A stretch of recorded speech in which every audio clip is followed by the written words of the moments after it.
Hey everyone, welcome to today's Explainer. I am absolutely thrilled you're joining us. If you're an aspiring business owner out there and you're really looking to build a lasting legacy, not just create a job for yourself, then you are in the exact right place. Let's just dive right into this. Today, we're unpacking a truly phenomenal masterclass by entrepreneur and speaker Vusi Thembekwayo. We're tackling that core challenge literally every driven entrepreneur faces, escaping that exhausting everyday grind of doing absolutely all the work and actually ascending to build a multi-generational business empire. Now, it seems like a pretty straightforward question, right? But it's actually the ultimate test of your business's future. Ask yourself right now, are you a business owner or are you a founder? Basically, will your business survive you? Busi points out something so crucial here. True growth actually starts with incredible humility. You really have to have the humility to recognize that where you are right now, well, it's different from where you've been, sure, but it's nowhere near where you could be. You've got to honestly assess where you currently stand before you can even figure out where you're going. So to answer that, we're going to use a structured roadmap. Vusi actually breaks this journey down into 5 sequential levels of a business. Think of this as your blueprint for moving from just grinding out the work every day to actually building an empire. We've got the professional, the self-employed, the business owner, the entrepreneur, and finally, the ultimate goal, the founder. Let's walk through these. Okay, let's contrast those first 2 levels. Level 1 is the professional. At this stage, you've got the skills, but you literally are the business. Vusi gives this amazing example of a woman named Shanika who runs a travel business. She was doing everything, booking the trips, taking client calls nonstop, sometimes even with her video off just to keep up with the sheer volume. See, at that level, if she misses even one single day, the business just completely stalls out. It dies. To level up to level 2, being self-employed, you have to systemize your work into a code.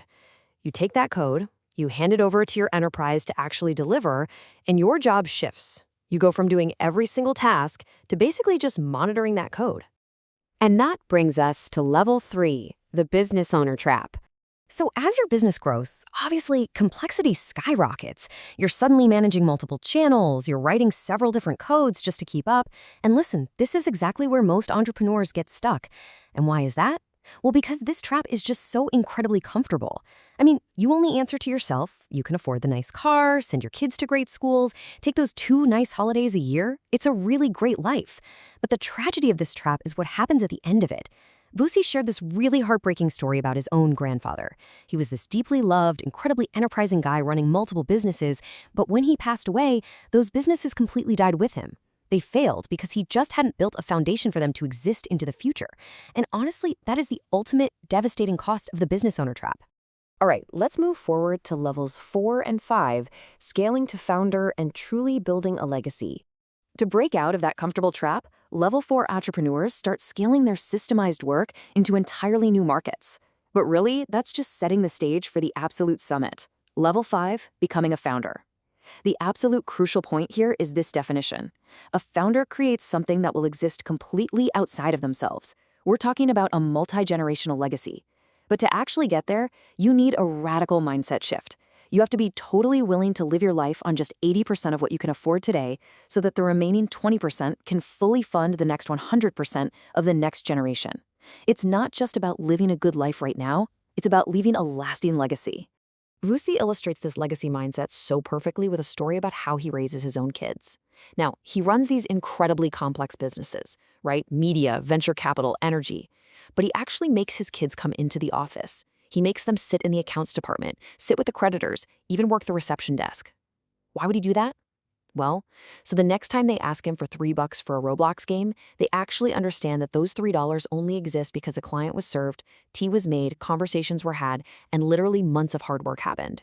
He's practically teaching them right there on the floor that the business is way bigger than just dad's wallet. To build that kind of lasting machine, you really have to internalize this powerful quote. Just because I'm the custodian doesn't mean I'm the steward. A founder might have the grand vision, absolutely, but they desperately need drivers to actually execute it. Vusi compares this to the biblical leadership structure. You know, Jesus had the 3 inner disciples, then the 12, and then the 72 who were sent out to the nations. It's the exact same concept. A founder must delegate. You have to empower layers of leaders to carry your message forward because you simply cannot do it alone. Now, I know exactly what a lot of aspiring founders are thinking right now. Well, what if I delegate and they just steal my idea? Vusi confronts this fear totally head on. He basically says, let them steal it. Seriously, let them steal the idea. Because even if competitors take your ideas, they absolutely cannot steal your grace. They can't replicate the unique results that come from the specific way you operate and the incredible team you build around you. When you finally stop walking alone and start leading a trusted team, believe me, your results are going to speak for themselves. Which brings us to the ultimate lesson on legacy, meeting Nelson Mandela. To really drive home what it means to build a legacy that completely outlasts you, Vusi shares a deeply personal, incredibly emotional story. It's basically the ultimate masterclass in legacy building. Let's look at the historical context for a second. Vusi was born in 1985 under apartheid, which was a brutal system of deliberate exclusion. He lived his first 10 years under that regime until it finally ended in 1994, with Nelson Mandela stepping up to lead a vision of unity, completely rejecting revenge. Fast forward just a few years. At age 17, Vusi wins a public speaking world championship. He comes home and sitting there is a handwritten note from Nelson Mandela himself inviting him to a private meeting. Just imagine that. So picture this incredibly nervous teenager. Because it was the school holidays, his mother actually made him wear his full, formal school uniform. He arrives, sits down in one of those deep, plush reception chairs, and he's so small his bum just sinks to the floor and his knees are literally up past his eyes. And then Mandela's assistant comes out to greet him. Her name was Zelda, a young, white Afrikaner woman. Think about that for a second. Mandela intentionally chose someone who represented the exact demographic of the people who had locked him in jail for 27 years to be his closest assistant. What an unbelievably profound statement of inclusive legacy, right there in the reception room. So Zelda walks him into this beautiful study. There are deep Persian carpets, walls completely lined with encyclopedias, and a tranquil koi pond right outside. Now, Vusi's mother had specifically warned him before he left. If they offer you a drink, ask for tea. Coffee is common. So, of course, he asks for the tea. But he is shaking so violently from pure nerves that every single time he tries to lift the cup, the tea just splatters everywhere. Terrified he's going to completely ruin his crisp white shirt, he decides to just leave the cup on the table and awkwardly leans all the way over to slurp it up, kind of like a kid sneaking food out of the fridge. And then the door opens. Now, a lot of people don't actually know this, but Nelson Mandela was a massive guy. He was 6'2", physically just built like a tank. And because of all the forced manual labor he endured on Robben Island, his tendons were heavily damaged, meaning he walked really loudly, right on the balls of his feet. So this absolute giant of a man walks in, looks down at this terrified, small 17-year-old kid, a kid whose own father had actually recently been murdered, and softly just says, "My son, come here." Vusi was instantly completely disarmed. He practically leaped up in tears to hug this man with his face pressed right at chest level. During their conversation, Vusi asked Mandela what the absolute most difficult thing he ever had to do was. Mandela told him about being locked away in jail when he got the horrible news that his own son had died.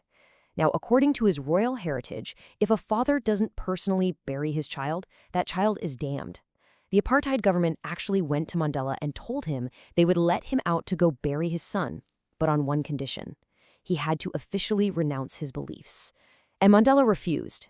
He sacrificed absolutely everything, refusing to compromise his grand vision for the future of his people, even at the unimaginable cost of his own son's burial. Right before leaving, Vusi asked him one final, huge question. What is your hope for humanity? Mandela simply replied that we all need a little bit of faith. And when Vusi asked him what faith actually is, Mandela delivered this incredibly profound definition. He said, "Faith is the ability to see the invisible, to believe in the impossible, and to trust in the unknown." And that brings us right back to the ultimate question for you today.